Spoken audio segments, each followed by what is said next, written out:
Hey there. My name is Frank Roth, and I'm the organizing chair for the Intermountain section for the SAF CIF conventions. Welcome.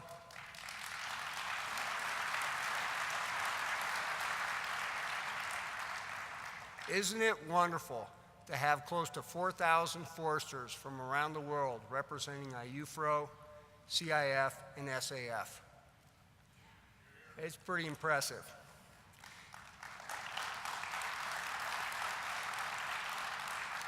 Salt Lake City and the Intermountain West are just a great place to host these conventions. From personal experience, I can tell you, you can keep coming back again and again and never have to go to the same place twice. So do so. I'd like to thank members of the Intermountain section, Utah State University Student Chapter, our friends at CIF and the National SAF office for helping put on these conventions. Without them, we wouldn't have done it.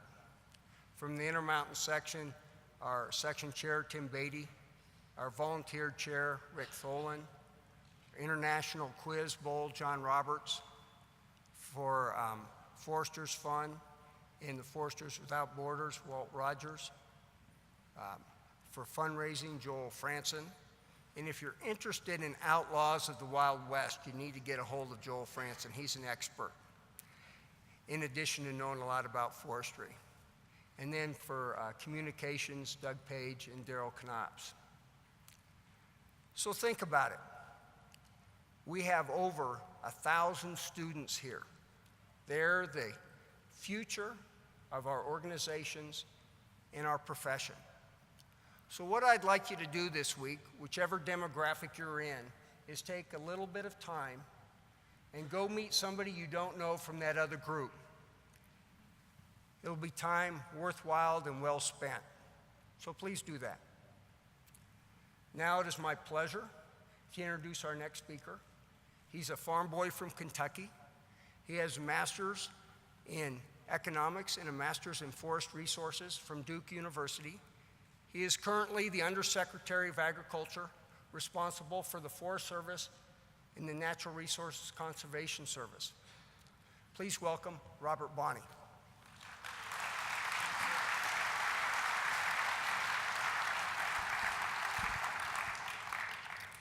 Good morning. It's an honor to be here today. This joint convention of the Society of American Foresters, the Canadian Institute of Forestry, and the International Union of Forest Research Organization brings together 3,500 people from 85 countries across the world, all united in a commitment to the conservation, restoration, and stewardship of the world's forests. Forests provide clean water, wood products, renewable energy, wildlife habitat, open space, and recreation. They generate substantial wealth and economic opportunity. Forest conservation and restoration are vitally important to global efforts to reduce greenhouse gases and adapt to a warming climate. As foresters and forest researchers, we have a great deal to be proud of. In the United States, forests have rebounded dramatically over the last century. Across the globe, our understanding of forest ecosystems has grown significantly, and the professional organizations represented here can take a good deal of credit. But as we look to the future, our forests face new threats. In the western US, 46 million acres of forests have been severely impacted by bark beetles, which many scientists link the severity of the outbreak to climate change. Over the last several decades, fire seasons in the US have grown by 60 to 80 days, while annual acreage subject to wildfire has doubled. The impacts on our forests and watersheds are significant, and the impacts on the Forest Service budget are as well. As resources have shifted to fight fire, all aspects of Forest Service operations have suffered, including forest restoration activities to reduce the threat of catastrophic fire, and the research that underpins it. President Obama, Republicans and Democrats in Congress, and diverse stakeholders are supporting an effort to change the way the agency budgets for fire. This new proposal will allow the agency to devote more resources over time to forest restoration, management, research, recreation, and other activities.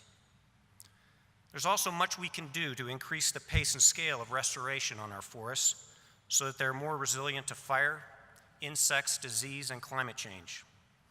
To be successful, we must work across larger landscapes, across multiple ownerships and political boundaries. Success will require collaboration across stakeholders to build public support for forest management. In the past, forest policy and management have too often been polarized.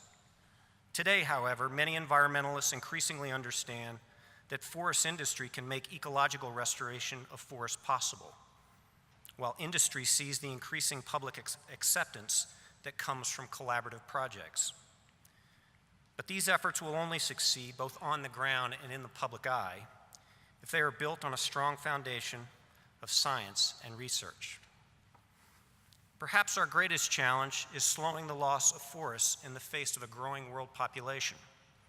In the United States, Forest Service research suggests substantial increases of future housing development into forests. In the tropics, we continue to see significant losses with enormous implications for biodiversity and climate.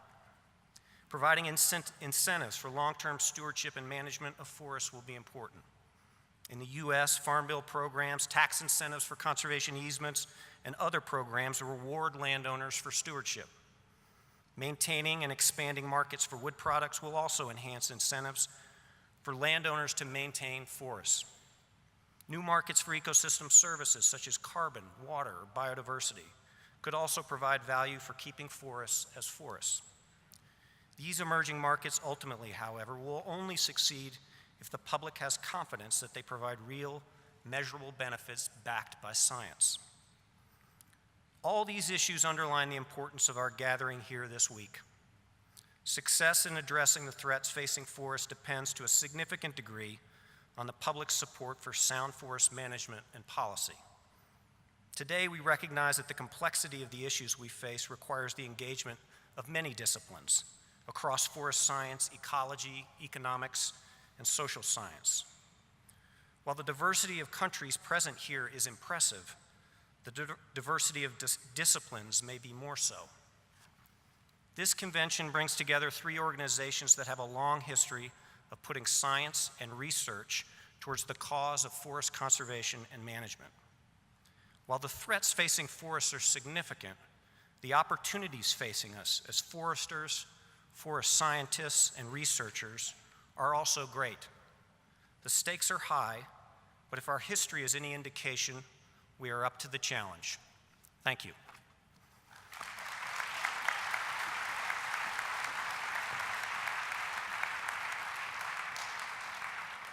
Ladies and gentlemen, I was delighted to be asked to be part of this joint conference of the members of the Society of American Foresters, the Canadian Institute of Forestry, and the International Union of Forest Research Organizations during your combined events in Salt Lake City. A global community of 5,000 forest researchers and practitioners that meets once a decade is a tremendously significant event, perhaps never more so than now. And I'm only sorry that I can only be with you all in this slightly disembodied, if carbon neutral way. Ladies and gentlemen, the sustainable management of the world's forest ecosystems is of absolutely critical importance. In the next 18 months, the world will, with luck, but don't hold your breath, agree a new and ambitious international agreement on climate change, with forests and land use at its heart. In parallel, the international community is set to establish a set of sustainable development goals to guide human development within planetary boundaries and in harmony with nature in each country. Forests are due to feature strongly in a number of the goals agreed by the UN in September 2015, or so we earnestly hope. Meanwhile, global demand for forest land and forest products continues to increase in line with the hugely unsustainable growth in global population and consumption. Commodities, pulp and paper, palm oil, soya and livestock, and infrastructure development continue to drive tropical deforestation, despite the valiant efforts underway by some companies to reduce deforestation in their supply chains, and the notable achievements by some tropical forest countries, Brazil in particular, to address these drivers. And there are further pressures on forests around the world, including biomass, tar sands, and unsustainable wood chip production. Those of us who have been concerned for a long, long time about the fate of the world's forests, and who are avid tree planters, and I remember and salute the late and much lamented Wangari Maathai, among others here, know that the battle is far from being won. But we also know how much hope there is and how, given half a chance, forests will always recover and be restored. Nature is, after all, a great healer. The Bonn Challenge and other efforts to pursue global landscape restoration are therefore especially welcome. Now, I'm delighted that so many of the world's scientists and researchers, forest practitioners and professionals from all over the world can meet face-to-face and exchange knowledge and experience, as you are doing at this meeting. It is particularly good to know that the different disciplines that make up modern forestry are represented at this conference. I do hope, ladies and gentlemen, you will manage to maintain one of the great traditional strengths of your profession, which is to take a longer-term view of the world than ordinary mortals would ever consider. I can imagine that planning and planting for the benefit of generations as yet unborn becomes more difficult year by year, while short-term pressures grow like weeds.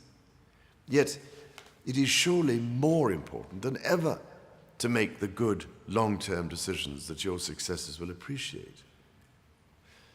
It is, of course, also essential that you all work together. But, if I may say so, it is also crucial that you work with those from other sectors, the biologists, energy specialists, water experts, planners, local communities, and, dare I say it, economists. All these are needed to build a forestry sector that is truly resilient to the many challenges that we will face from climate change and natural resource depletion, not to mention meeting the needs of the world's impossibly burgeoning population. Now, I am a great believer in partnerships and have enthusiastically supported the relationship developed between the Canadian Institute of Forestry and my Duchy of Cornwall in the United Kingdom. Such different forests and situations, and yet so much to learn and such scope for fruitful exchange. I'm also glad to know that my annual award for sustainable forestry will be awarded to an exceptional individual this week, for only the second time since its inception, and I much look forward to hearing about the work he or she has done. I'm also glad to be able to mention my Forest Leadership Award, a student exchange program which aims to give future sector leaders in Canada and the United Kingdom the unique opportunity to spend a summer in each other's country, gaining experience and contacts of great value to their future careers. Ladies and gentlemen, I wish you every success in your deliberations and with your future careers in pursuit of the genuinely durable management of what's left of the world's most priceless forest ecosystems. We need you more than ever before.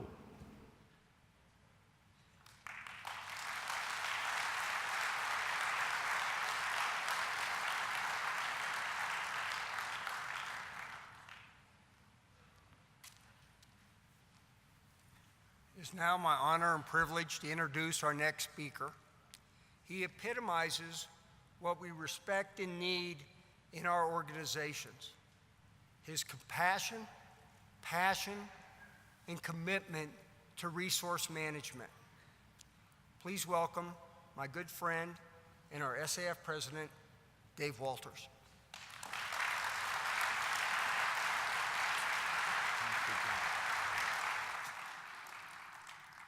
Partnerships, what a pleasure to be here. Thanks for being here. Thanks for making the travels. And thanks for being our partner. We are honored. SAF is honored. And I'm also honored to introduce our partner, Tat Smith. Tat's a professor of forestry at the University of Toronto. He's president of the Canadian Institute of Forestry. He's a fellow with the Society of American Foresters, and he happens to be a citizen of New Zealand. Please welcome Tat Smith. Good job. Thanks, Dave. It's a pleasure to be here and see so many of my friends from around the world. It's my distinct pleasure to introduce to you Niels Ehlers-Cook. Niels is currently the president of IUFRO. He's also an honorary member of the Society of American Foresters. Welcome, Niels. Thank you, Ted.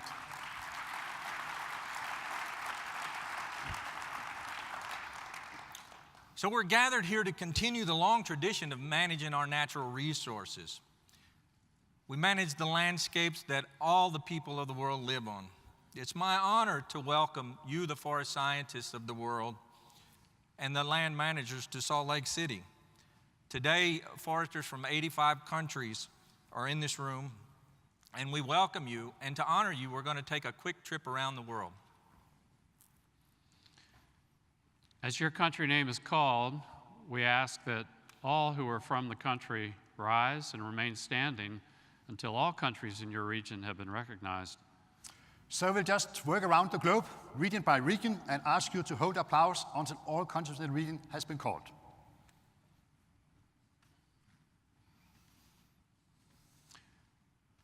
Oceania will be first.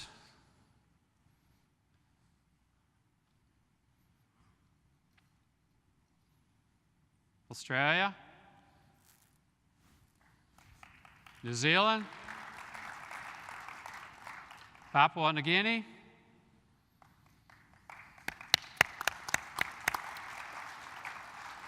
Thank you. Asia's next.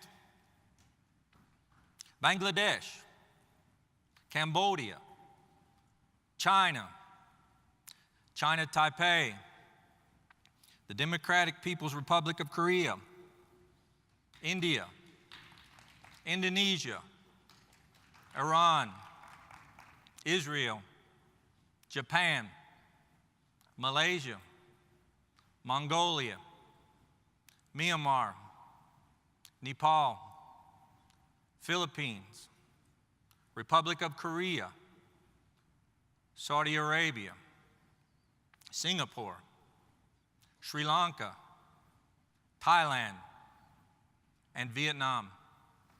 Thank you.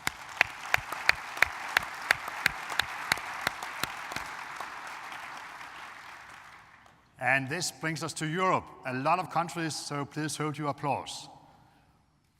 Albania, Austria, Belgium, Bosnia and Herzegovina, Bulgaria, Czech Republic, Denmark, Estonia, Finland, France, Georgia, Germany, Greece, Hungary, Ireland, Italy, Latvia, Lithuania, Republic of Moldova, Netherlands, Norway, Poland, Portugal, Romania, Russian Federation, Serbia, Slovakia, Slovenia, Spain, Sweden, Switzerland, the former Republic of Macedonia, long name, Turkey, Ukraine, and United Kingdom.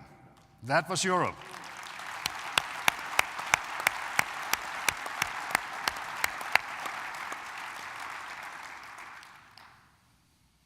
Africa next. Benin, Burkina Faso, Cameroon, Democratic Republic of Congo, Côte d'Ivoire, Egypt, Ethiopia, Ghana, Kenya, Madagascar, Mozambique, Namibia, Nigeria, Senegal, South Africa, Sudan, Tanzania, Togo, Tanzania, Tunisia, Uganda, Zambia, and Zimbabwe.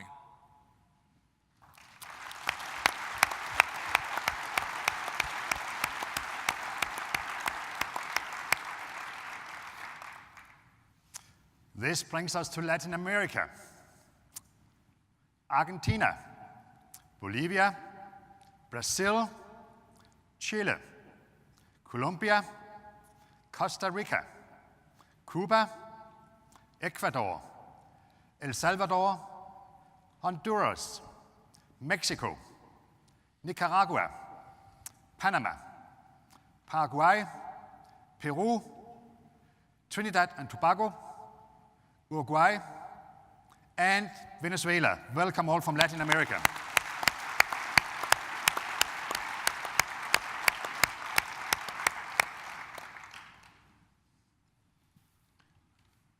So let's move to North America and ask colleagues from first Canada to stand up.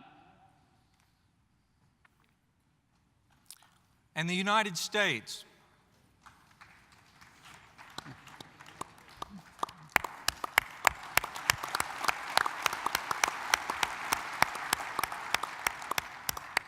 Foresters of the world, we welcome you here to Salt Lake City.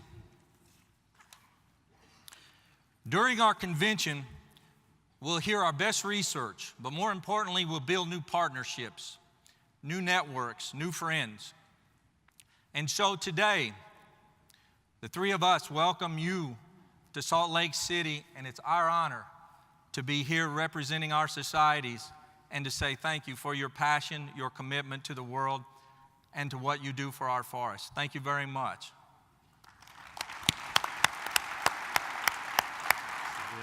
Great. Thanks, sir. Good job. Yes. Great. Good. So yesterday I renewed an old friendship. A fellow that was on the agenda that I had met before. So this convention is an opportunity not only to meet new people, but to touch base with old folks, old friends. So I want to introduce you to Peter Daugherty.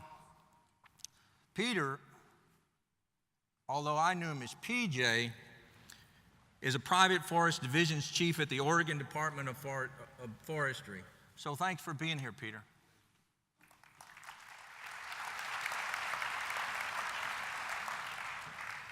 Thank you. I'm pleased to open the 2014 SAF National Convention and the CIF Annual General Meeting with this joint plenary session developed with IUFRO. I had the pleasure of working with a great team of SAF and CIF volunteers to develop the theme of our conference, Remodeling the Forest Science Management Partnership. Given the nexus of scientists and managers present, the committee thought it'd be a great time to take an introspective look at how our science-based profession is working. In partnership with IUFRO, we chose to start the conference with this plenary session that takes an introspective look at forestry knowledge, which is a fancy way of saying we asked our keynote speakers and panelists to answer the deceptively simple question of what is the nature and basis of knowledge, especially with respect to limits, validity, and usefulness. Or as more eloquently put by T.S. Eliot, where is the wisdom we have lost in knowledge? Where is the knowledge we have lost in information? Our first keynote speaker to tackle this question, Jack Dangermond, is the founder and president of ESRI, the widely recognized leader in geographic information system technology.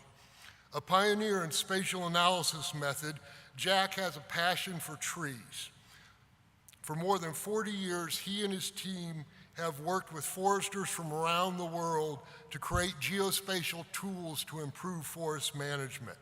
Today, Jack helps many types of organizations deploy spatial data in an enterprise environment. He is forging ahead with GIS platforms on which people collaborate to design plans for maintaining a green and sustainable planet. Please welcome Jack Dangermond.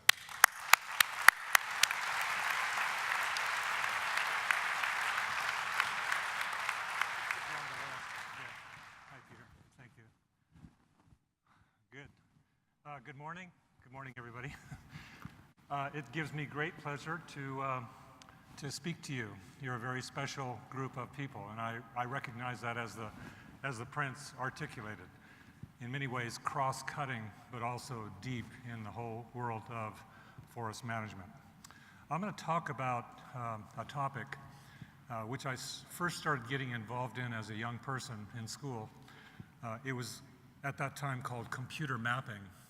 Now I would describe it as computational geography. It's a sort of a fancy word. And I'm going to do this largely with slides. I want to make the case for you that we are evolving as a planet, and that geography as a science and GIS as technology is providing us a new kind of integrative platform. When I first got enchanted with this technology, I just couldn't believe it when I saw it, the notion of abstracting our world, even in small little pieces of geography, into the computer so I could better visualize it and, more importantly, analyze the relationships and the patterns that existed. Today, you and I are living in an age where we're beginning to measure virtually everything that moves and changes, synoptically with satellites, GPS devices, instrumented universe, cyber infrastructure, all these kinds of things. I think that this technology will become a kind of platform for our evolution. Let's start with this. What is a GIS? I mean, many of you know it, but it's basically a system for managing and applying geographic information, or, as Peter would suggest, knowledge. It's, of course, not complete. Computers don't describe everything. It's difficult to abstract reality. But the system is quite practical in the sense that we can abstract what we can abstract and update it with workflows and then view it through many different lenses, or create different maps and analytic products where we collect data or measure data once and see it in a multitude of applications. Now, there are a few million people that are practitioners of GIS, a few here in the audience. And it's my sense that GIS as a platform is helping us begin to understand our world. A good friend of mine once said, understanding precedes action. It's a really phenomenal, short little statement. I think of science as a technology, or as a discipline for helping us understand things. What GIS does is it makes science come alive. And its ingredients are that it's a visual language. It's integrative in the sense that it brings all the different disciplines together. It's quantitative, and therefore we can model things from it. It's systematic, and it's also rather comprehensive. I think of geography, as I'll talk in a few minutes, as the kind of mother of all sciences. The spatial dimension of it allows all the ologies to come together: geology, biology, sociology, climatology, and even economics, as the Prince suggested. It's also a technology that provides us, that is GIS, a kind of practical means for doing things. And particularly this has been evident in forest management. And examples give us the evidence. Some of you sent me maps, and I'm going to show some of these in the forest domain. And I've organized them according to the general themes of IUFRO, including things like applications in the world of forest biology and ecosystems, inventories, looking at change, looking at cover change, but also moving into the domains of conservation and restoration. In the theme of forests and climate change, clearly the world is changing. Our climate is changing, and geospatial technologies are helping us model and not only see what the future may look like, but also overlay that in terms of the consequences of climate change on vegetation, the things that you love and you nurture. These examples show the interrelationship between forest and water, and clearly we are stressing out with respect to water, and it's affecting everything. This quantitative language is allowing us to better analyze these changes and squeeze out the resource in the most effective way for forest management. In the world of forest biomass and bioenergy, we are learning how to take synoptic pictures of the entire planet in terms of biomass and interpret that into things like carbon accounting, and also explore the world of alternative energy resources and what we can use from our carbon in energy production. These maps and illustrations show forests and forest products for a greener future, again, one of your themes. Everything from Global Forest Watch to interpretations of the different layers into practical land use management. Forest health in a changing world, looking at things like disease infestation, gypsy moth, and the effect of wildfires all over the country and all over the world. Forests for people, bringing forestry into urban spaces with urban forestry, and also better being able to model and manage, harvest, etc. forests. Let me summarize some of what you just saw. In many ways, these applications represent practical ways on how it's being applied in particular domains. Sometimes it's measuring things, sometimes it's modeling, sometimes it's making plans or doing designs. If you look at all these little words, in some way there's lurking in the background a kind of connection between them. We're connecting all our separate activities around geography or this digital kind of framework. And in concert, I would assert to you that this is changing how we see the world, how foresters think, and also how they act. In an evolutionary sense, as we continue to exponentiate our measurements and our models moving into this digital space, while it's not all knowledge, it certainly will be one of the pieces of knowledge that we use to help manage the complexity that we're challenged with today. What is this complexity? Well, today we're facing, as virtually everyone has already talked about this morning, major serious challenges. Increased demands for forest products, disease and infestation, deforestation, the challenges from climate change on several of these, and also consequences such as fire. I mean, every morning I read the paper, I keep thinking, the world's on fire. And, you know, Ebola, climate change, terrorism.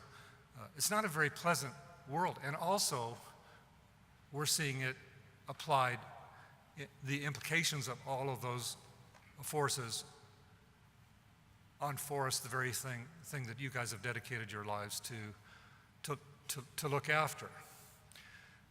My sense is that geography, this science that I learned to love 50 years ago, is now more important than ever. It's providing us a kind of content set of measures, but also a context for bringing these measurements together. For, again, I'll repeat the word, understanding what's going on. A science platform for not only understanding, but also action. GIS, this little digital technology, is integrating the science into virtually everything we do, and certainly in your field, but also, I would assert, in just about everything we do, from consumer behavior, like where is it, how do I get there, I'm no longer lost because of GPS and consumer mapping technologies, to sophisticated analytic models for predicting, for monitoring and predicting the future. Now, some of you have a lot of experience with GIS, and I would simply say that's great, but I want you to realize that GIS is transforming or evolving rather dramatically, and that'll be one of the themes that I want to hit on today.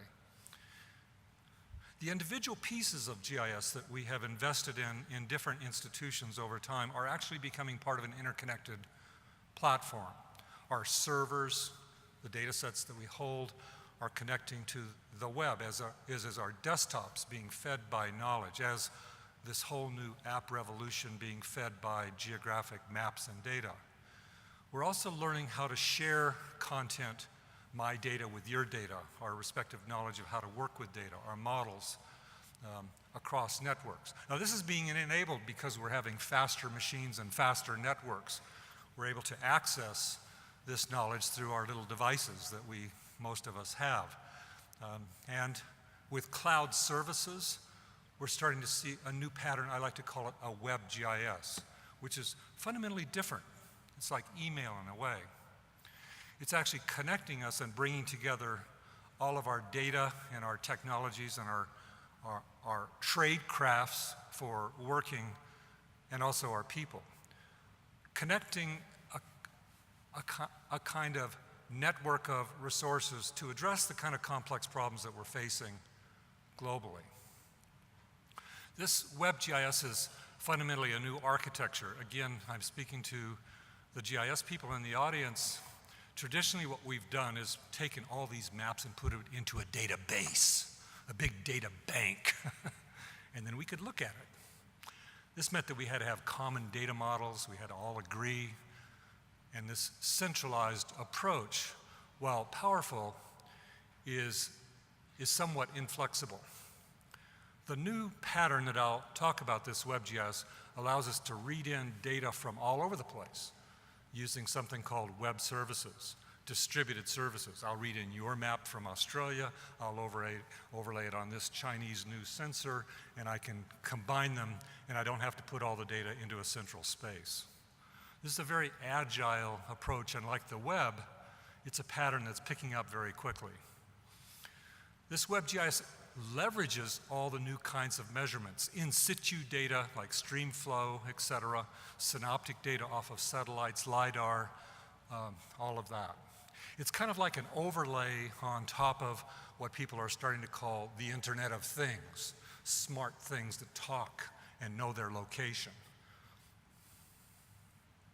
A kind of cyber infrastructure that connects all geographic measurement together and lets us see it and visualize it. We'll see some of that from one of my colleagues in a moment. This WebGIS integrates all types of data. It integrates our old maps and our new maps. It integrates models and analytics as services that are I make a request and it comes to me. It integrates imagery and in situ data like stream flow measurements or in-field measurements in real time. It'll bring in social media and enterprise tabular data and allows it to be overlaid with this magical new media called web maps. And I can make requests of big data machines to manipulate data and come back to me and see it, see deep analytics. This architecture organizes these millions of data sets through portals. I can search the portal, pull them together, mash up data, overlay it, and the like. This WebGIS has this thing called web maps and web services that allow me to visually overlay your map on top of my map. We call that mashups. But also being able to take different maps and analytically overlay them to be able to do modeling or interpretations, spatial aggregation, prediction modeling. And while this doesn't discover all knowledge, it does help us understand patterns and relationships and processes which are not particularly possible without integration. So sometimes I say integration is the heart of this technology of GIS. And let me just show you this quick example. This is a database for the entire US. It's predicting fire potential. And I'll just draw quickly a little fire possible north of Yosemite here and look at, these lands are so much in state ownership and so much in federal ownership. And by the way, here's the people who live in them. This is approximately the age of housing, etc. So I interpreted a lot of layers, made this interpretive map, and now I'm integrating, overlaying data deeply from the web, from data sets that I didn't collect. I'm getting them from all over the place. You follow me on this notion? And the app revolution that's happening all around us is opening up and making this kind of data available everywhere, on any device, anytime, anywhere. So this is my little iPhone. Let me just open up the Forest Atlas of the United States. Kind of cool. And I can interactively work with this. Well, I find a particular species. I might want to touch that particular species. I might want to see that species on a map, which is a web map that I can interact and pan and zoom. Congratulations, U.S. Forest Service. You just published this map this week. This is pretty cool. And it's pretty cool. In other words, this new medium of web mapping, being able to publish my web maps and share my web maps, make geographic knowledge available. Not just where is it, how do I get there on a consumer map, but the same concept with all the measurements that we're making. The implication of this also has serious transformational aspects on organizations and people. It means that I can break down some of the barriers between my department and your department because we share knowledge across the web and we can integrate and understand each other. This sharing and collaboration means new approaches to problem solving. Finally, this WebGIS platform means opening up the world of geography, geographic science, and GIS in general to everyone, not just GIS professionals, although they're a major player, obviously, but to knowledge workers across organizations and to the public or casual users, making the knowledge easy and accessible and always available, like we're getting used to on every other kind of data sets in the world. It opens it up for social media, for being able to interoperate with other kinds of information. And that cloud kind of architecture, as we're experiencing in other fields, make it massively scalable, extending the map frame, this intuitive, magical capability across organizations and beyond. So again, like I say, I can talk about this all day, but I think that you'd be much more entertained by my colleague Suzanne Foss, who's going to actually just fire it up and show it. So Suzanne? Thanks, Jack. She's great. She's a little scared, so please welcome her. Yeah. Thanks, Jack. So I'd like to show you WebGIS using a platform called ArcGIS Online. This is a complete system of software and services that's already available to many of you. Using ArcGIS Online, you can discover content and use it to ask and answer questions.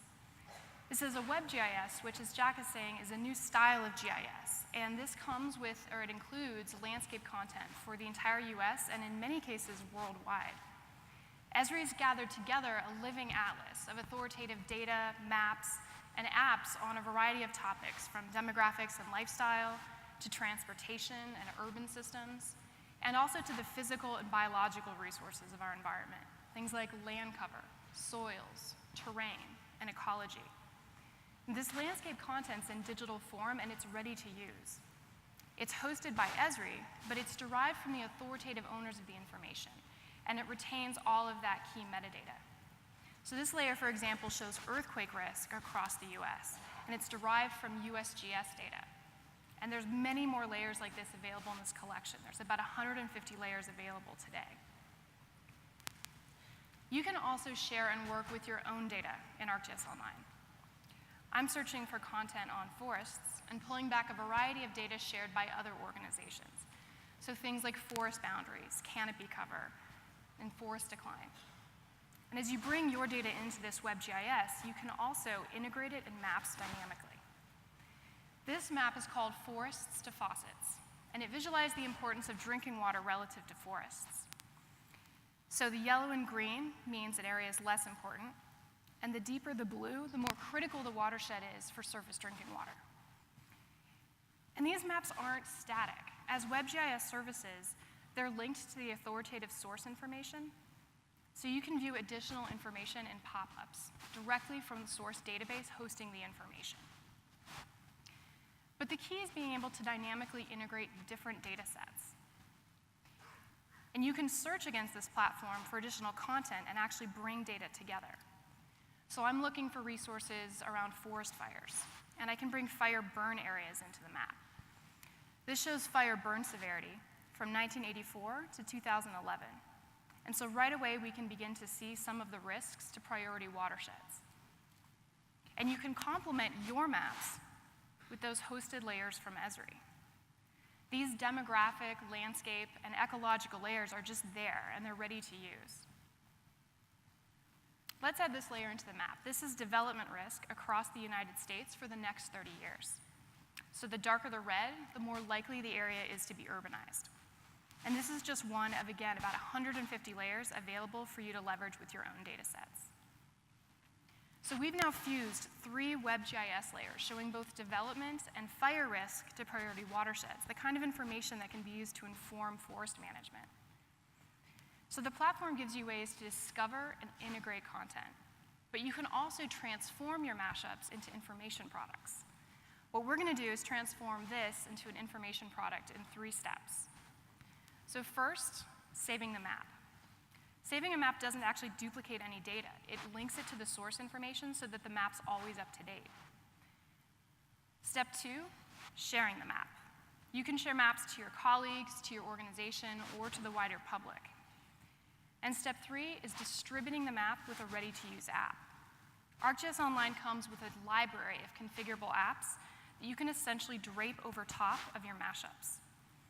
This particular app is called the Legend app, and it gives a streamlined interface for exploring the data and, of course, a legend for interpreting the different layers. On the other hand, this classic viewer application adds a couple of simple tools to the interface. Things like working with the layer list, measuring distances and areas, and changing the base map behind the mashup. With this approach, you're not only fusing content, you're dynamically pairing knowledge with easy-to-use apps to create an information product. And there's many more apps in this library, some of which allow you to combine multiple maps, media, and text to tell a story. Let's take a quick look at one of those. This is a map journal app, and in this case, it's presenting an overview of private forest ownership in the United States. So describing the different patterns and priorities of family ownership, corporate ownership, and others. Each chapter in this journal, if you will, allows you to pull in different visualizations, content, and maps to tell a story. For example, in this case, family ownership of forests by state, which we can see is centralized in the eastern and central parts of the US. These configurable apps make it easy to transform your knowledge into information products. Now, so far, we've shown how the platform gives you ready-to-use data and apps. But these WebGIS services can also be used in custom applications. This viewer allows you to explore forest communities across the US using a dendrogram. You can filter forests in multiple ways, between hardwood and softwood forests, take a look at different forest groups and subgroups, and drill all the way down to individual forest types, like, for example, lodgepole or ponderosa pine. And these aren't custom application graphics. This app is dialing into real WebGIS services that are connected to authoritative data, and it's filtering that data on the fly. So there are endless possibilities for exposing knowledge to different audiences. WebGIS technology also goes beyond exploring data into the realm of analysis and modeling. This is an app we call GeoPlanner, and it allows you to perform landscape analysis and design. As an example, we're going to look at forest management issues in this outlined area, which is the Southern Rockies Landscape Conservation Cooperative. As many of you know, forest management involves planning for different types of priorities, things like economic development, natural hazards, and conservation. What we're looking at here is a draft plan focusing on natural disturbances, so management options like community wildfire protection, fuels reduction, and insect and disease control. But how do we actually know if we're assigning the right areas to the right type of management? How do we decide if an area should be managed for fire as opposed to something else? We make these decisions based on data. And GeoPlanner allows you to actually fuse WebGIS data to ask these kinds of questions. In this case, we're going to ask a question about insect and disease control management. So where are areas in the Southern Rockies that could benefit from this type of management? This analysis pane presents a list of web GIS layers, not only from the forest industry, but also some of those Esri landscape layers.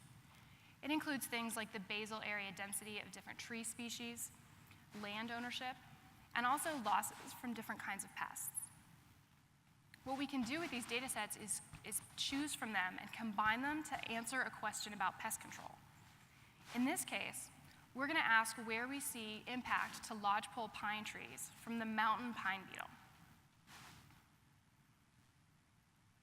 For each of the data sets in your model, you can weight the data values according to the question. So in this case, we're emphasizing areas with higher pine concentrations, as well as areas that have been harder hit by the mountain pine beetle. You can also weight the different variables against each other. So here we're starting with equal weights for all of these different factors. And when you run a model in GeoPlanner, the data sets are processed on the fly into a suitability map. So in this case, the darker the orange and red, the greater the impact to the forest. And the analysis is actually recalculated as you pan and zoom. You can also adjust the model on the fly. Maybe we want to increase the influence of higher densities of pine. We can rerun the model and instantly see how that impacts our results. Or maybe we want to change the weights of these different factors. So in this case, I'm going to emphasize Forest Service lands in particular. This is dynamic analytical processing in a web GIS. And what we're going to do next is use this information to optimize forest management. GeoPlanner also gives you tools to create and modify plans. Now, we started with a management plan for natural disturbances. So again, types like fuels reduction and, of course, insect and disease control. We can use our pest impact analysis to refine this design. As we compare our plan with the analysis, we can see an area with significant forest losses here in red. But in our current plan, we're actually managing this area for fuels reduction. So we can modify this design to designate this area for insect and disease control instead. And as I make these changes to the plan, I'm going to use the analysis as a guide. I'm going to trace the extent of the orange and red areas.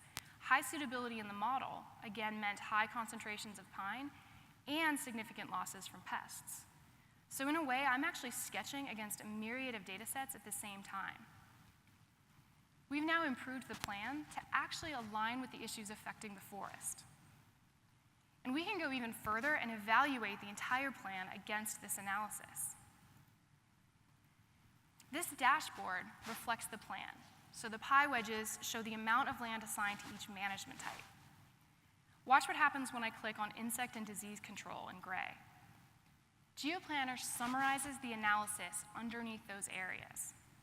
So the colors in the second chart match the analysis. Remember, the darker the red, the greater the impact from pests. So by the amount of orange and red in this chart, we can begin to evaluate if we're managing for insect and disease control in the areas that need it the most. Apps like GeoPlanner illustrate the amazing kinds of analysis that you can begin to perform using WebGIS. What you've seen today are all components of this WebGIS platform. These tools give you access to amazing content. They help you fuse and understand that content, and then turn that understanding into action. Overall, this geospatial ecosystem of technologies can revolutionize the way we make decisions for forestry. Thank you very much. Jack? Cool. That's great.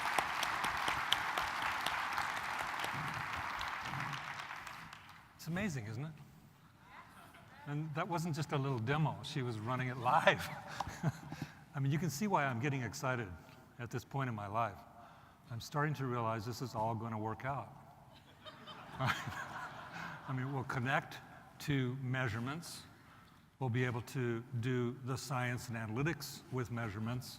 We can visualize them, and then we can plan on top of it. We link the science side with the whole design, thinking, decision-making side. This is enriching. And so, yeah, Suzanne doesn't know anything about forestry, Oh, I don't think so. She's a geographer. She knows a lot now. But just putting this little example together, she did it over the last week and a half. You can see how very powerful and how very enriching this is going to be for foresters and planners and designers in the future. I'd like now to shift and conclude with just a couple of a synopsis of some of the basic research and technology trends that are happening in my field. The first one is one that I talked a lot about, which is the re-architecting and overlay of this WebGIS on top of all of our geographic assets. I've already described it basically. It's services-based with servers and cloud content coming in, organized for access through portals, supporting access by apps, simple apps like Suzanne showed, or more sophisticated apps like desktop apps or device apps like I showed with the forest. This is the architecture for those of you interested, and it can be implemented both in the open web, but also for those who want to protect their data on premises or keep it confidential. The second big thing is, while she showed a few maps, there's actually now millions of data sets and maps on this planet. It's being added to every day in the thousands. People are doing basically like they do with social media, sharing their content and being able to make it available. Demographic data, forestry data, water data, in the US, particularly all the federal agencies, as well as state agencies and local governments are beginning to just say, I'm happy to share my data and let somebody else use it. And more collaborative approaches result from it. New tools are emerging called geo-enrichment. This allows me to take my data, like a bunch of points in a spreadsheet, and connect it with these services and geo-enrich them. Very practically, that means adding more columns to my spreadsheet based on overlays of geographic information. I just want to have a richer spreadsheet. I do my spreadsheet work. I don't need to have a map, but I do want to enrich it with geographic information. Very practical tools. In the world of modeling and analytics, more advances are being made, particularly in the area of space-time spatial analytics, space-time statistical analytics, being able to understand patterns and relationships over time with support for multidimensional data, better visualization tools. And in the web environment, it means analytics dynamically across the web where I can fuse and integrate and interpret information dynamically from raw information. And speaking about over the web, this framework is now allowing us to connect to everything that's moving around or changing. Like traffic is the easy example, but in the utilities, obviously changes that are occurring in their networks.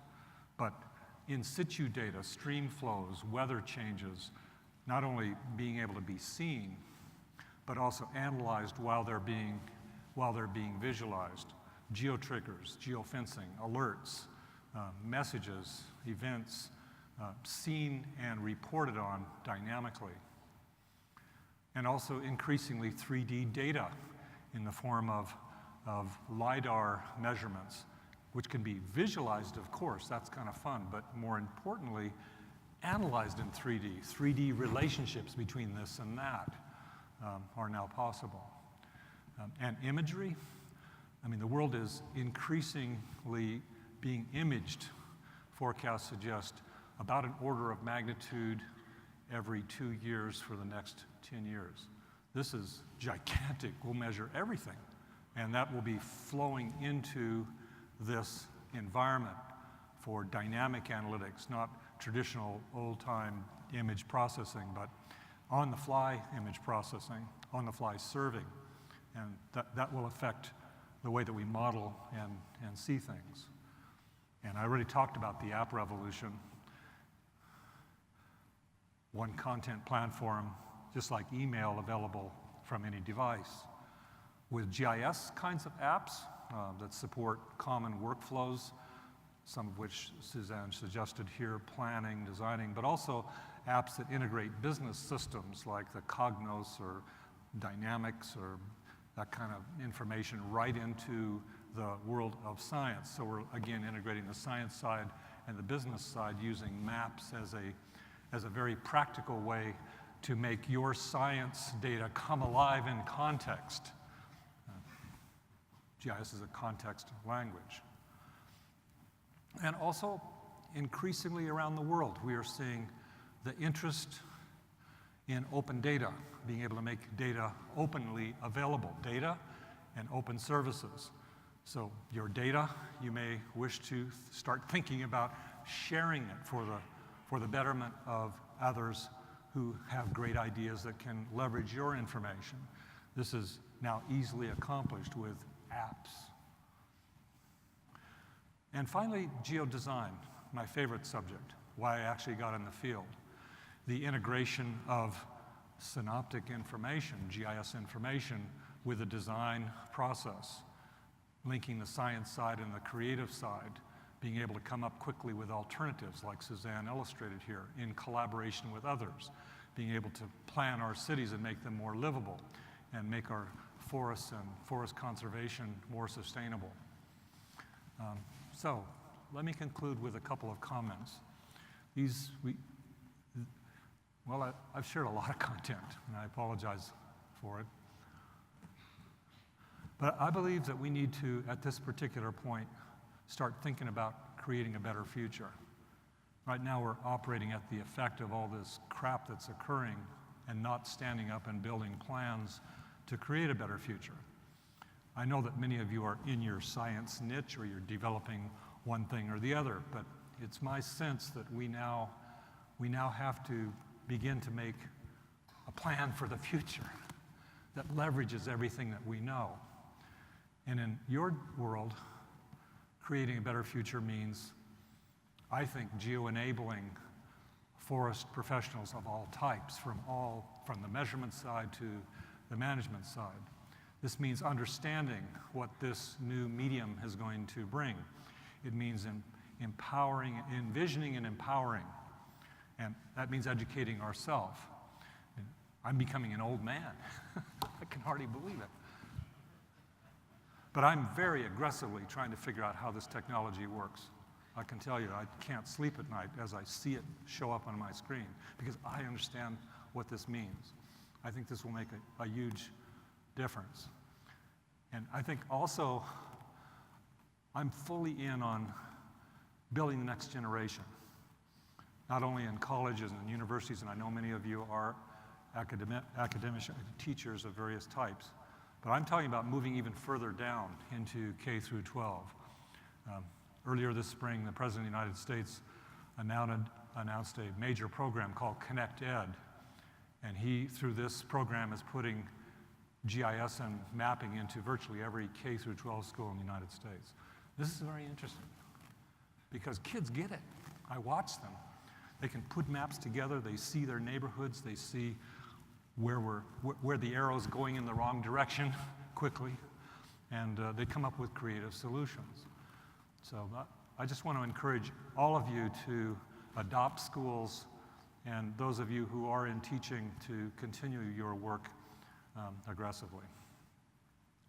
Clearly, our forests are facing many challenges, and this conference, in a way, is sharing some of those challenges. My own little world of geography and GIS, I believe, is more important than ever in this space. Geography provides the sort of science framework. I'm being a little repetitive here. And this magical new instrument of science is providing the technology frame, and finally what Joanne shared and this methodology of geodesign, which is emerging in our world, I think introduced new processes to link that science, your knowledge, all of that stuff to actual decision making. I think forestry professionals, and this isn't, I hate to assert this, but I think it's inevitable, will increasingly integrate and exploit and share these kind of capabilities to create a better future. Thank you very much.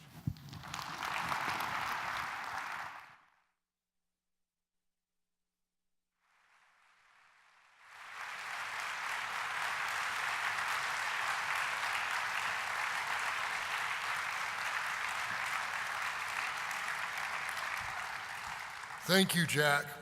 Our second keynote speaker, David Haskell, is a professor of biology at the University of the South, where his classes have received national attention for innovative ways they combine science, contemplation, and action in the community. His book, The Forest Unseen, A Year's Watch in Nature, presents a unique approach to learning from 1 square meter of forest. The New York Times said of David that he thinks like a biologist, writes like a poet, and gives the natural world the kind of open-minded attention that one expects from a Zen monk rather than a hypothesis-driven scientist. Please welcome David Haskell.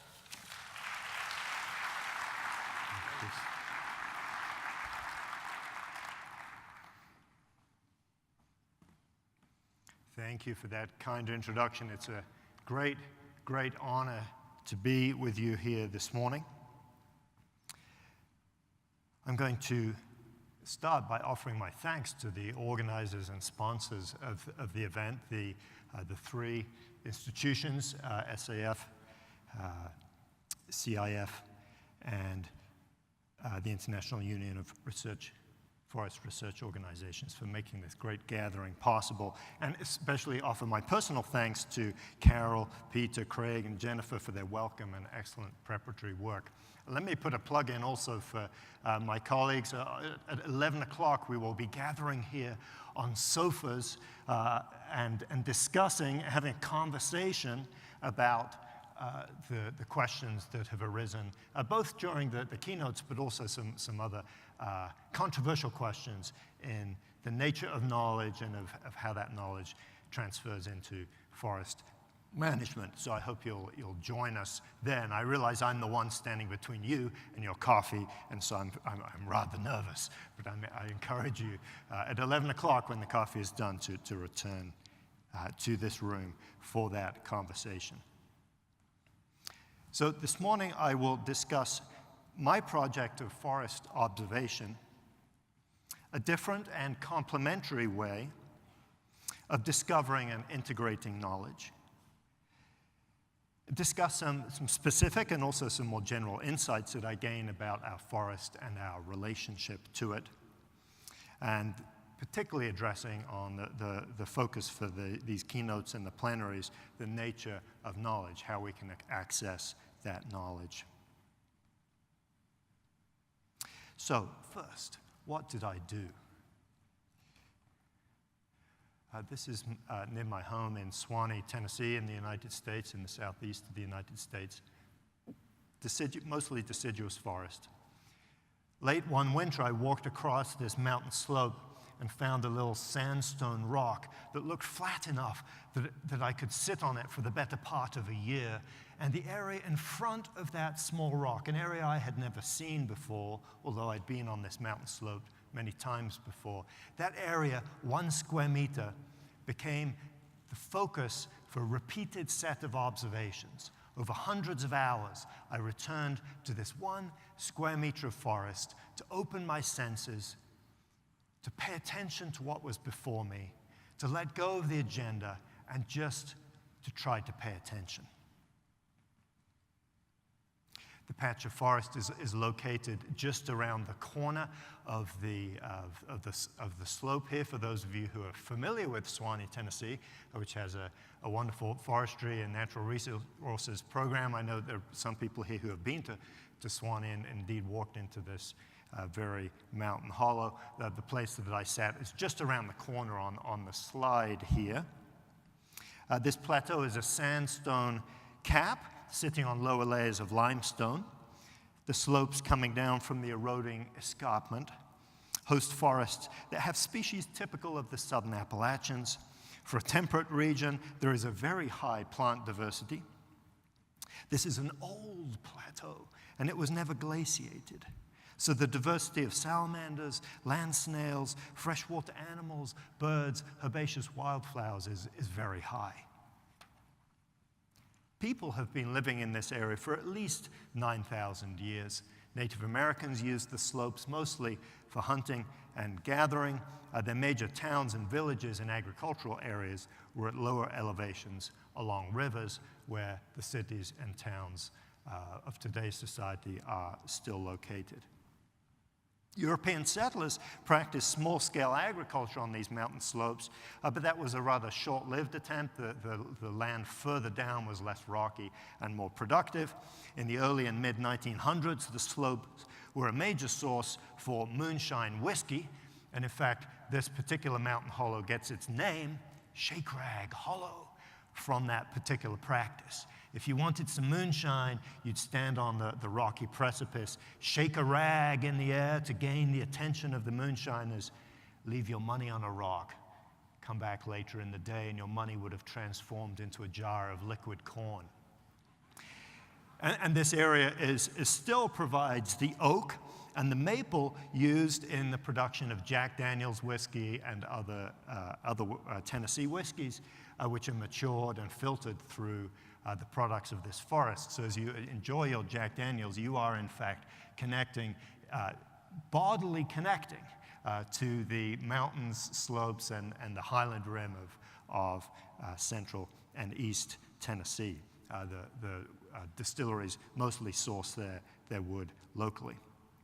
These days, the uplands, the sandstone, it's an oak hickory forest mixed with some loblolly pine plantations and residential areas. The slopes are mixed hardwood forests, and the lower elevations have small urban areas and some row crop agriculture. In the forest that I observed, we have a very rich understory of shrubs and herbaceous plants, a rich overstory, the canopy.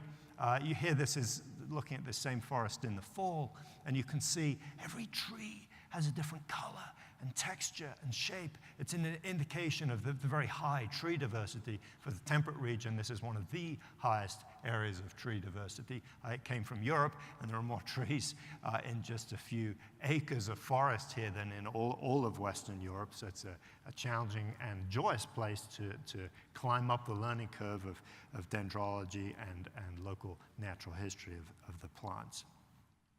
I was not in the canopy. Maybe that will be the subject of my next project, get up there into that other world. I was down at the level of the understory, sitting on the ground on my sandstone rock, and as you can see, there's a rich understory. The deer haven't eaten it all the way yet, of spice bush, a little bit of dogwood, and lots of ferns and herbaceous wildflowers. And my observation method involved leaving behind many of the scientific tools that I used in the rest of my life. So no DNA sequencing from samples that I took back from the field as I do in other realms as a scientist. No microscopy, just a hand lens, my senses, a notebook. And the practice was to sit down, or more often to lie down, to get over that problem of bipedalism.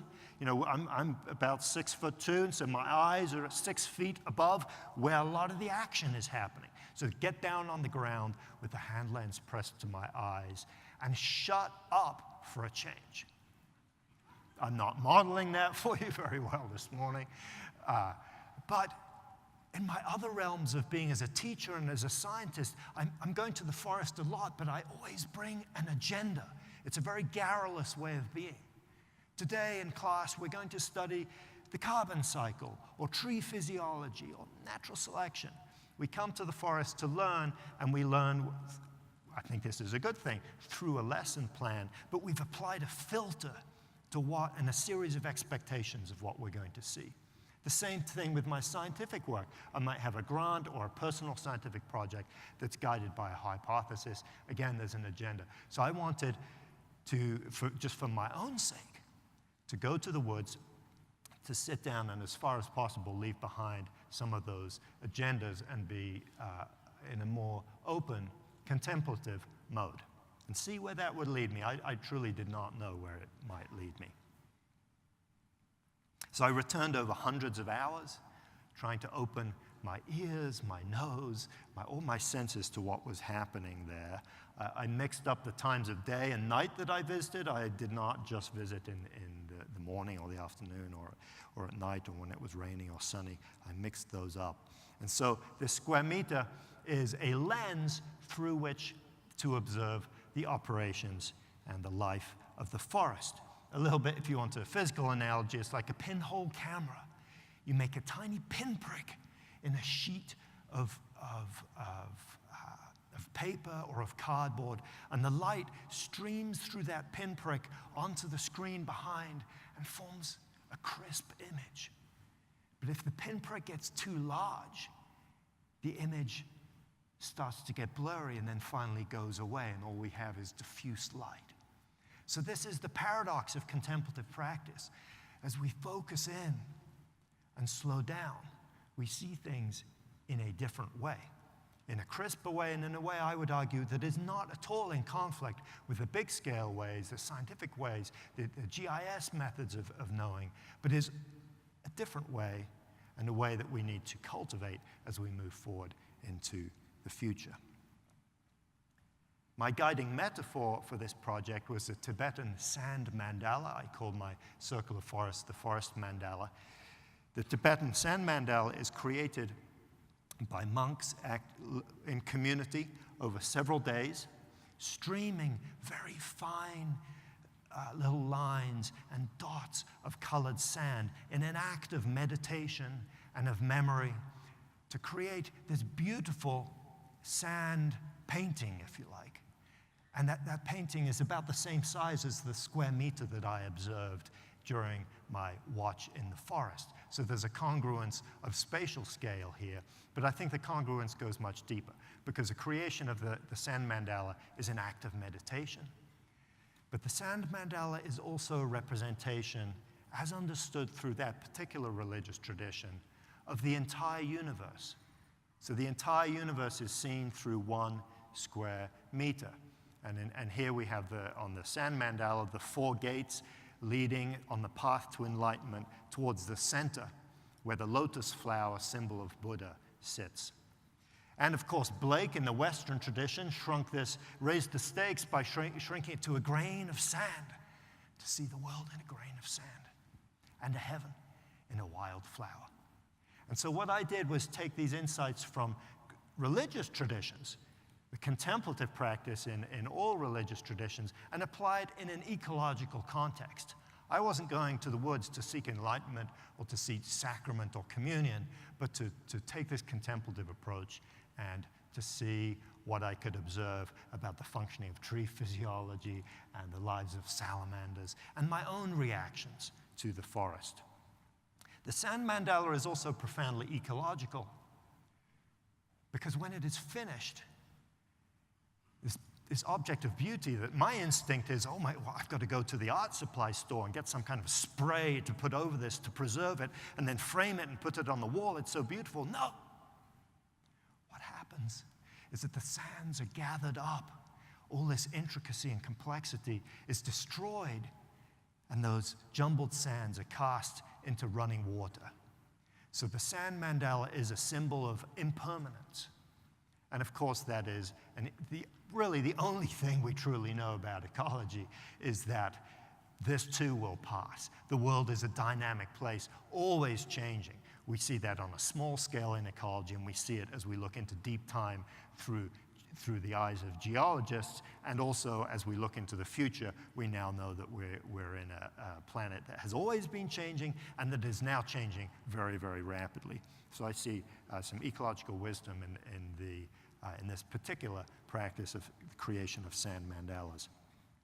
So I mentioned my motivations for wanting to go to the forest. In passing, let me note, there's another kind of sand mandala. This is a couple of square inches of sandstone with lichens and mosses on it. There are at least a dozen species representing about 3 billion years of evolutionary history. Inside those mosses are little tardigrades and protists. So even in a couple of inches of sandstone, and this is a photo taken from close to where I sat, we have an enormous world that could take an entire lifetime to fully comprehend. So the sand mandala is present in Tibetan Buddhism. It's also present all over the mountains of this world. So my motivations for undertaking this project, I mentioned one, my personal motivations for really having an experiment in experience. What would it be like to spend hundreds of hours attending to one place, repeatedly returning my attention to this one little spot. My second motivation was a professional motivation, and that was I wanted to tell the stories of the forest for non-specialists. So I spent as much time in the library after my watch in the forest as I did sitting in the woods, reading the latest scientific papers about the phenomena that I'd observed while I was sitting on my sandstone rock. And I believe, and I think this will not be an astonishing statement to you all professionals in natural resource management, that we live in this unendingly fascinating world.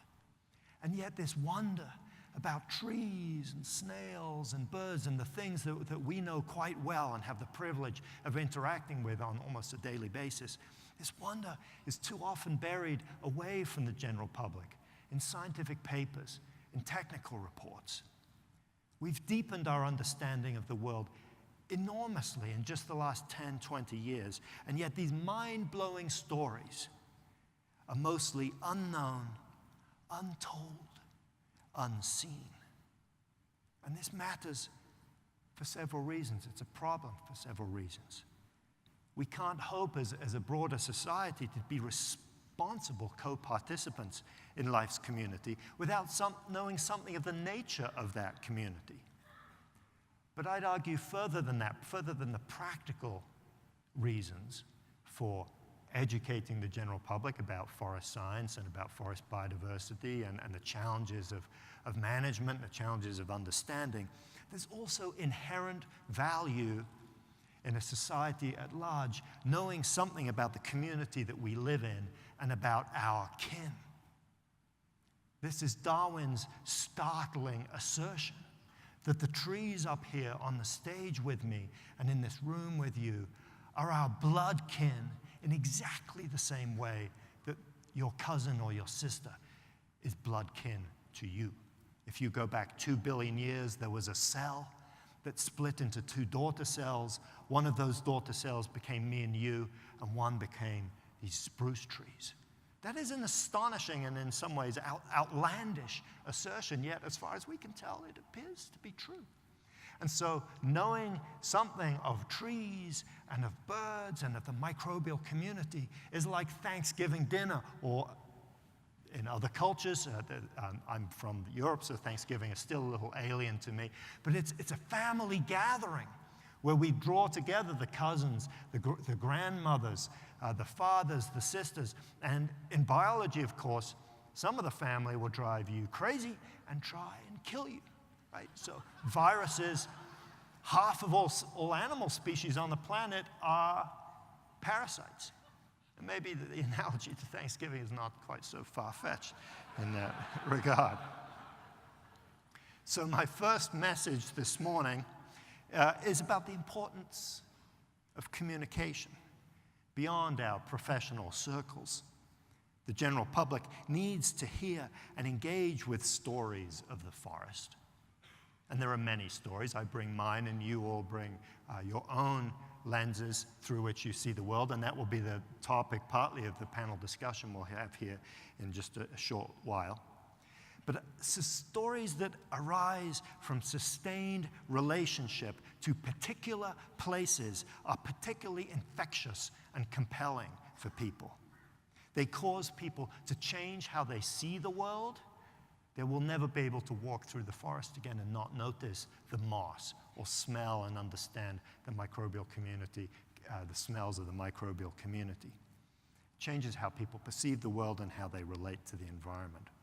And of course, there are practical benefits of telling these stories to help people understand our dependence on the many products and benefits that forests provide, including the paper that I'm reading from here, and the wood that my house is built from, and the energy potential in forest biofuels, all these questions that are very familiar to people who are engaged in this field, but are alien concepts to most of the general public.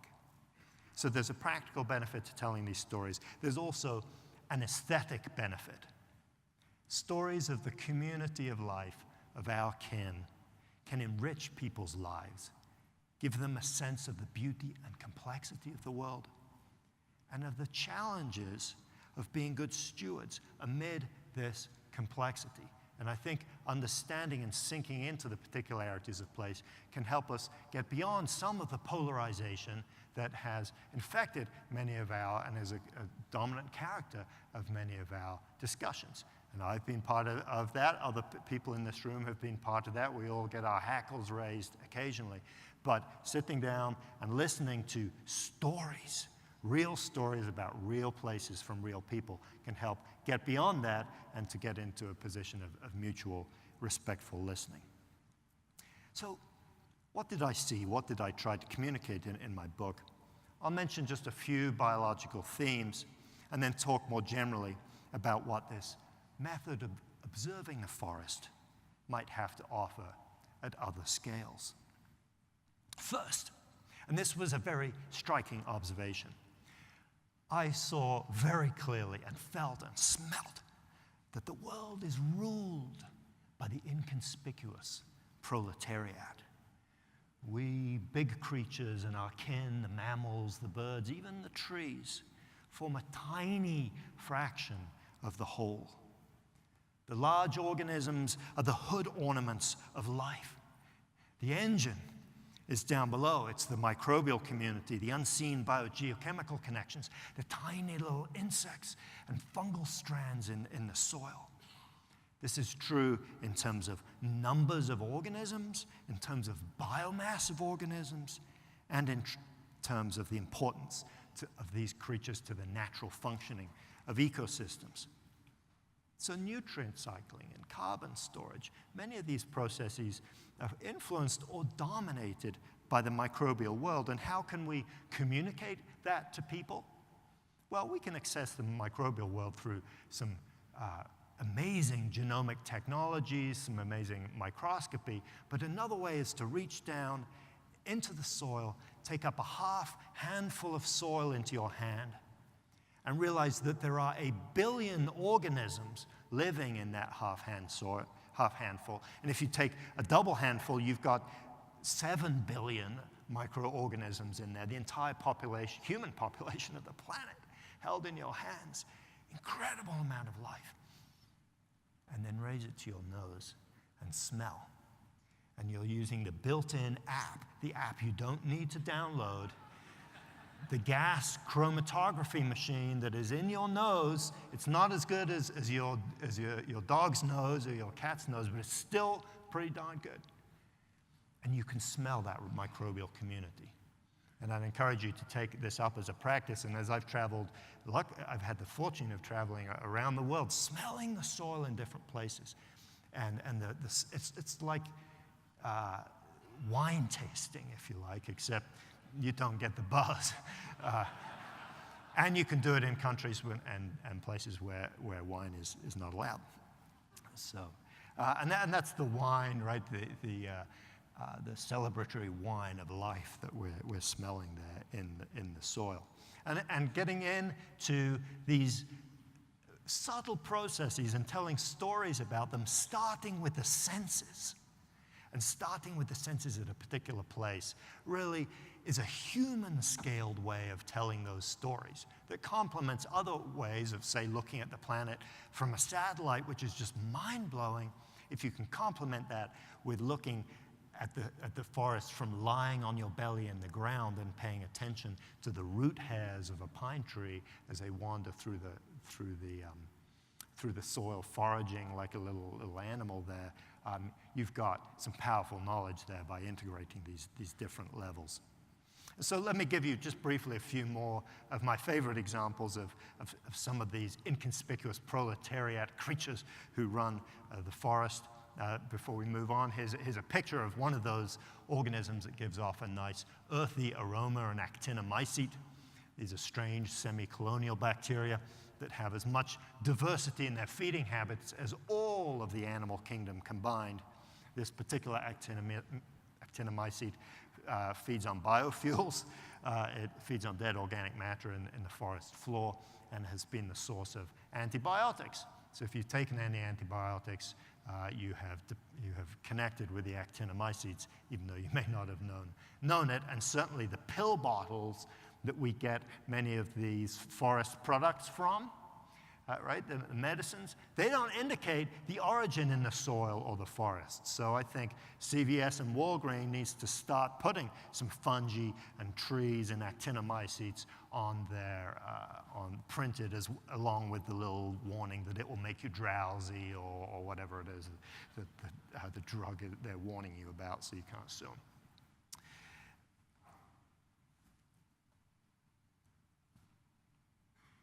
Here are, let me skip back here. Here's something that the Southern Appalachians are famous for, the springtime explosion of wildflowers. And those wildflowers, it turns out, they're also extremely well chemically defended.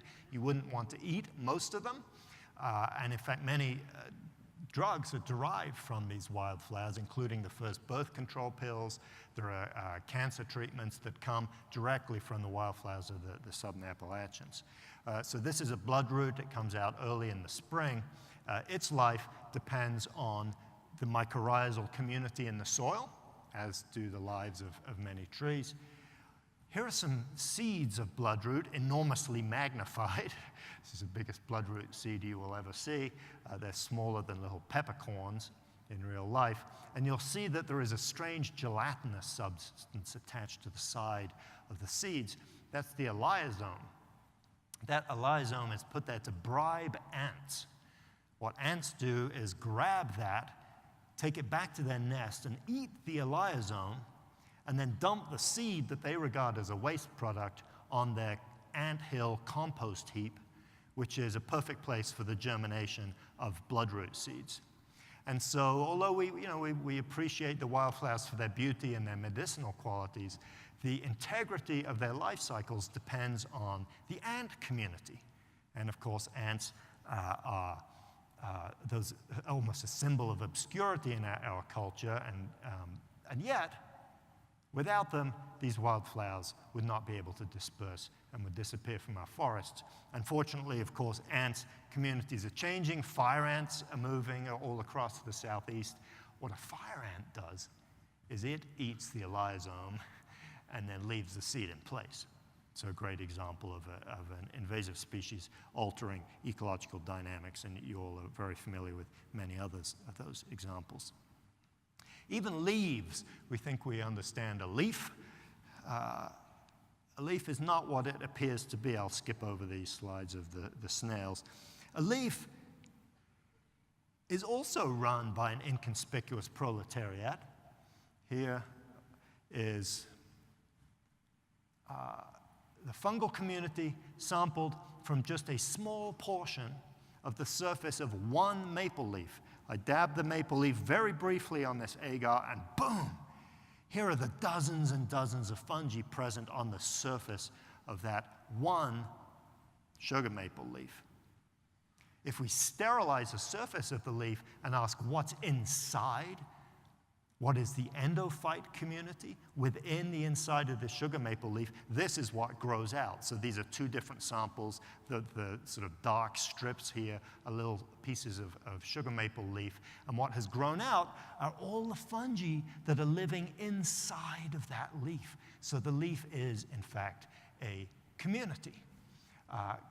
And the functioning of that community, the endophyte community, is very poorly understood. We know that some of these fungi have the potential to be pathogenic. Others help the functioning of the leaf. So the leaf isn't an individual, it's a community run by the invisible creatures within.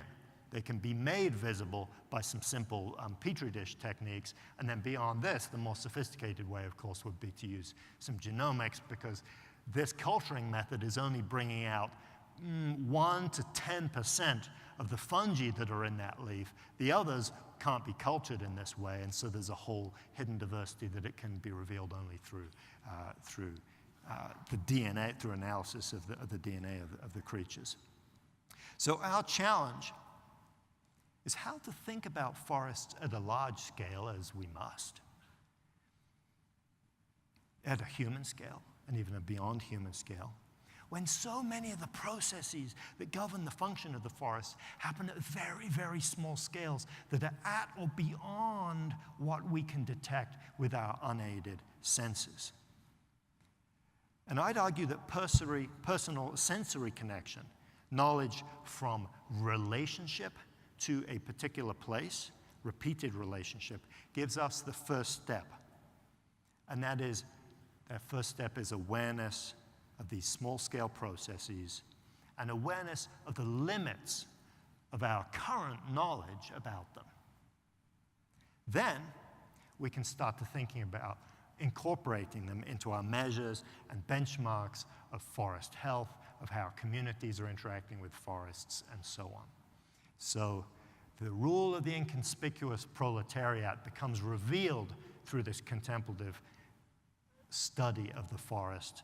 And then I would argue we now need to scale that up and ask, how can we incorporate what we now know to be the truth about the functioning of the science of the forest into some of these larger scale patterns. Now, the second major biological theme that emerged from my observations was the role of biological networks in the forest. And I'll give a very simple example and then move out to a more general scale. I was sitting on my rock very still with my little brown jacket with the hoodie up, melting into the rock. I'd been sat there completely still for a couple of hours. And a deer, this is in late fall, and a deer walked up to me, came within a foot or two, and then realized there's a human sitting in front of me. And I'm in Tennessee. Tennesseans have a very vigorous appetite for venison. It's late fall. This is not good news. So she gives her alarm call and bounds away through the forest. This is a white-tailed deer, and I know many of you have had similar experiences of startling deer. But what happened was because I'd been sitting there very still, the acoustic network of the forest had quietened down, and I could hear how all the other vertebrate creatures reacted to that stone into the lake that the alarm call was from the deer. Immediately, the chipmunks in our little area around the rock there started chip, chip, chip, giving their alarm calling. And the chipmunks further out then picked up the alarm, and then the others, and this wave, like a ripple on a lake, spread out of chipmunk alarm calling. The tree squirrels, it took an hour for the chipmunks to finally shut up. It took and then the tree squirrels, the gray squirrels in the tree did the same thing. They're sending the alarm wave out. And the wood thrush down the slope, whippa, whippa. For those of you who are familiar with the alarm call of the wood thrush will recognize that whipping sound that they give. The vertebrate animals are connected into an acoustic social network that alerts them not just within their own species, but across species to what is happening in the forest. It's like Facebook, except if you miss the status update, you're dead. Because you didn't realize that the predator had arrived in the forest here. And I'd argue it's more than Facebook, it's whole body book for most of the creatures in the forest, because this acoustic network is just one of many different ways in which the forest is networked. When leaves on trees are attacked by herbivorous insects, the chemicals that they release alert neighboring plants, and they also call in the predators of the herbivorous insects. So the trees are tied together in this chemical network flow of information, and we detect that as the aroma of the woods, and we get networked in as well because those aromas pass into our lungs, into our bloodstream, directly bind and affect our immune system, our nervous system. So this is why you feel different after coming out of the woods. You're not just carrying a memory. You have physically become networked and connected in with the chemicals of that forest. And the Japanese have named this practice Shinrin-yoku. You can get prescribed bathing in forest air. And many industrial facilities in Japan make sure that there's a place nearby for their employees to go and get some forest air bathing. And so we're beginning to understand this at a cellular basis, but the trees are talking, if you like, to one another through chemicals, and we are part of that conversation, whether or not we acknowledge it. Also, when we're out of the woods, we're disconnected from that conversation with consequences for our nervous systems as well. There is also, of course, a below-ground network of fungal connections. So we've got the chemicals in the air that are like the Wi-Fi system. Below ground, we've got Ethernet. Things are wired up together through fungal connections. And we've known now for many, many years that photosynthate travels, sugars and so forth travel from one tree to another. We still don't understand the dynamics of those flows, who's winning, who's losing, what are the rules of cooperation and conflict within the particular network. But some papers published just in the last few years have shown that information is also flowing. So when one plant is damaged, that information is somehow moved from the plant root through the fungal network to the other plant root up into the canopy of the tree next door. So these plants are sharing information. They're sharing genetic information through their root hairs with the bacterial communities that encase the root hair. So the plant is actually sending out signals that affects the genome of the bacteria that it's associated with. And so we start to see the boundaries of individuality are getting blurred here. What does it mean to have a tree? It's not a separate individual, it's a community. We've seen part of that community in the fungi that emerge from the leaves, but it's also a community below ground and a community and a network above ground in these chemical connections. So what we previously imagined to be separate individuals are in fact networks. Leaves comprised of multiple species, root hairs, rich networks of microbes, plants exchanging genetic information with entire other domains of life. And we humans too are walking communities. Our thoughts emerge from neural networks. There isn't a neuron that produces a thought of a tree or of a bear. That thought emerges from quick interactions among a network of brain cells. And our consciousness, the place where we imagine ourselves to be the most alone and separate, is actually a product of the interaction of human and microbial cells. As the microbiota of your gut changes, that changes the texture of your consciousness, how happy or depressed you feel. So we're not individuals, we are pluralities, we're walking networks. And this underscores the emerging theme, and I think a revolution in biology. The ubiquity and power of networks is challenging the old atomistic view in biology, where the world was conceived as a bunch of selves that interact.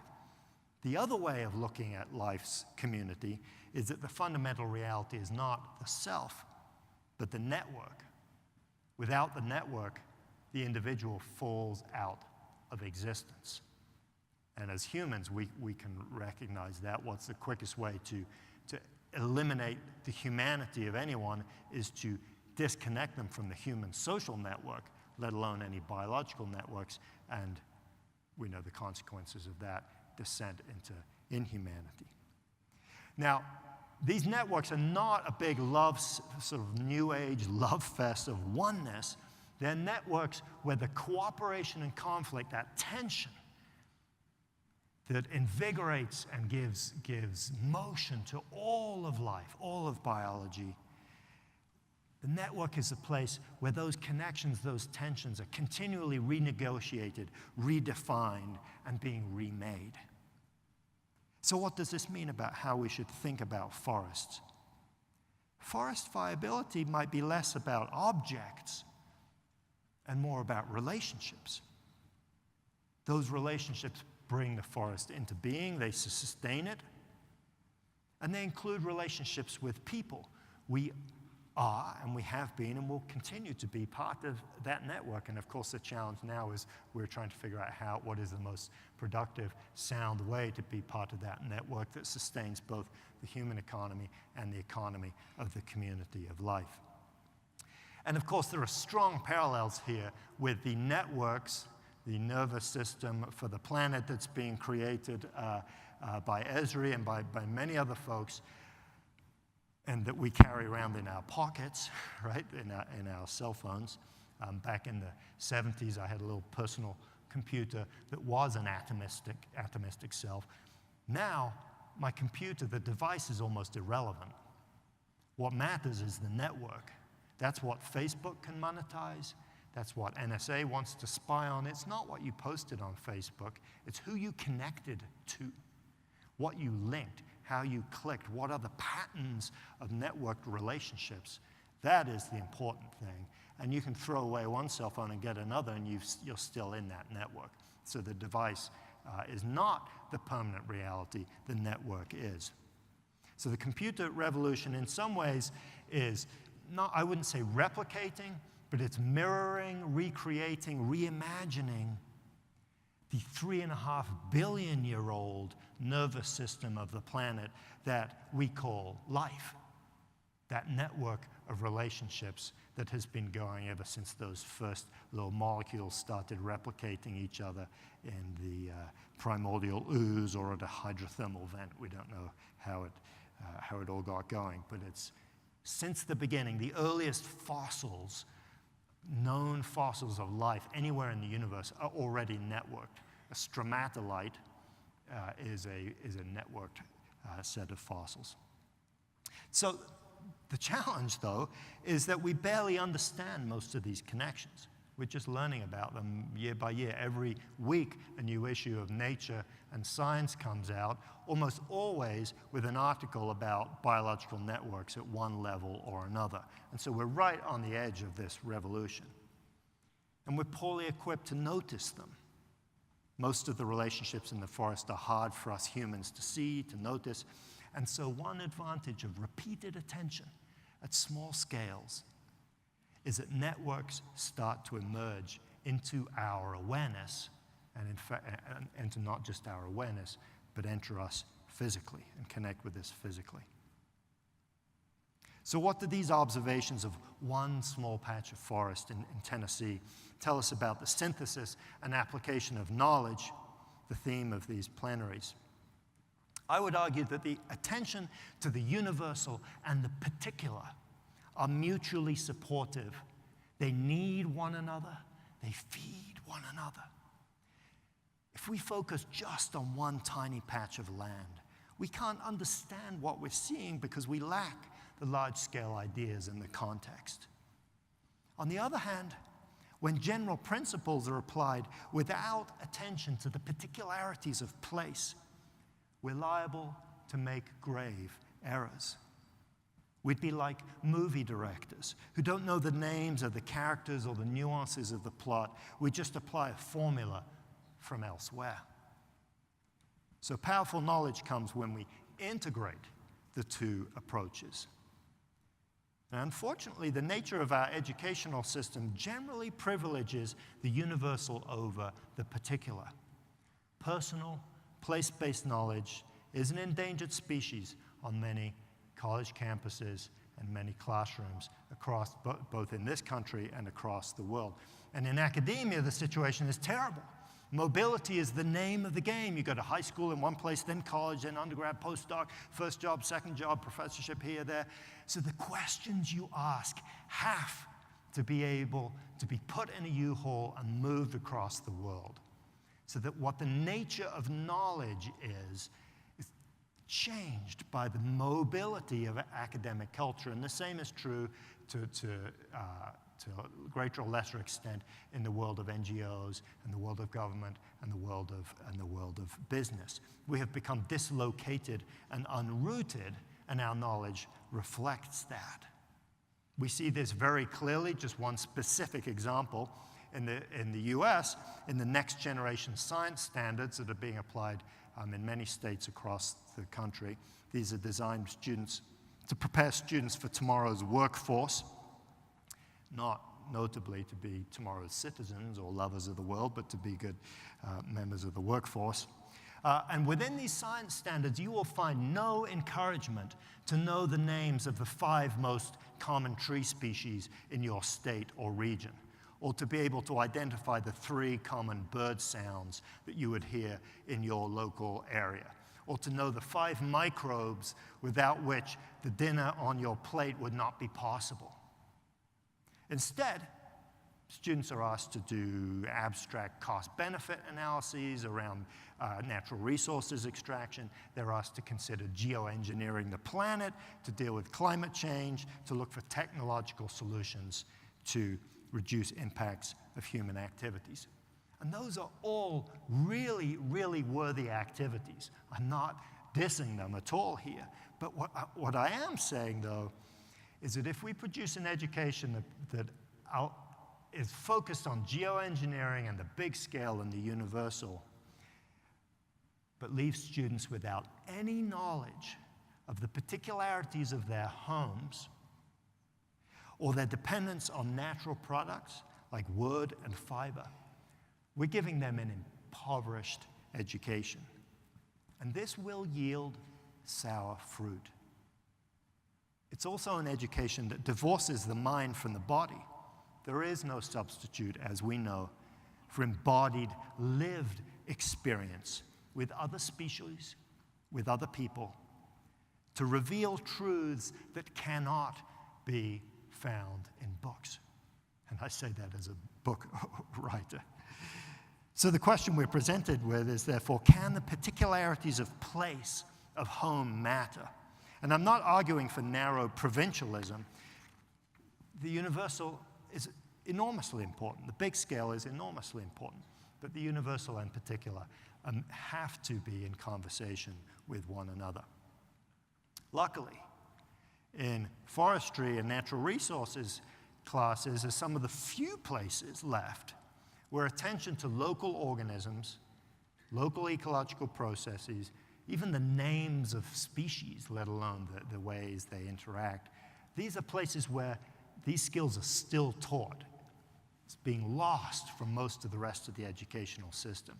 And we need to hold on to that and resist the trend to remove these classes from the curriculum and instead to deepen them, to widen the intellectual and experiential toolkit for ourselves, our colleagues, and our students.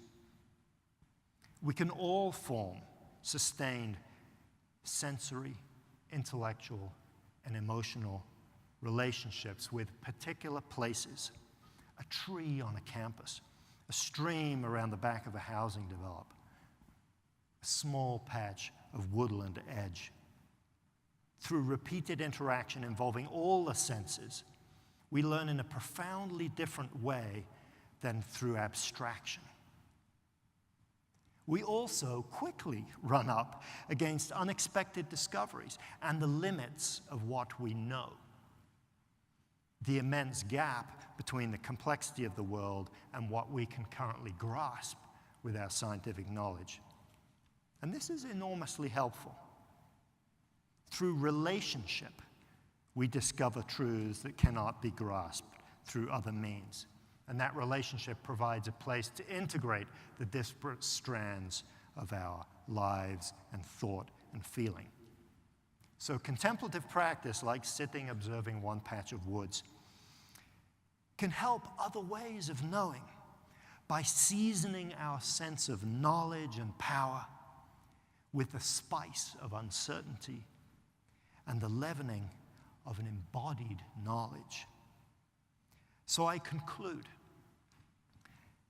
by inviting you to consider how you might conduct your own experiment.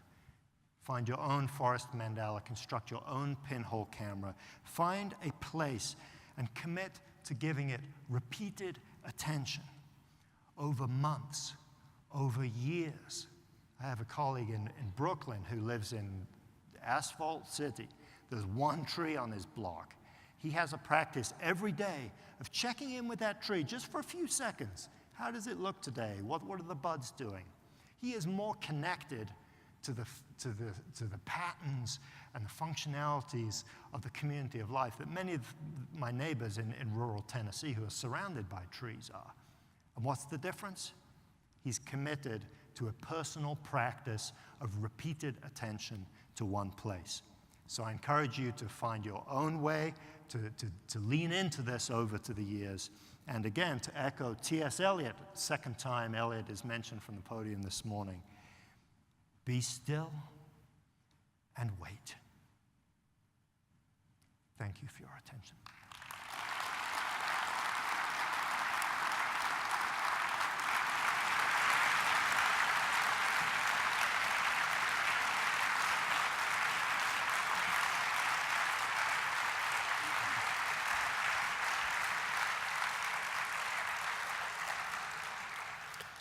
Thank you, David. This ends the first part of our plenary and is previewed by David. Following the break, please return and be promptly in your seats because we'll be having a distinguished panel discussing this concept of knowledge and how to integrate the small and the large. So that'll start promptly at 11.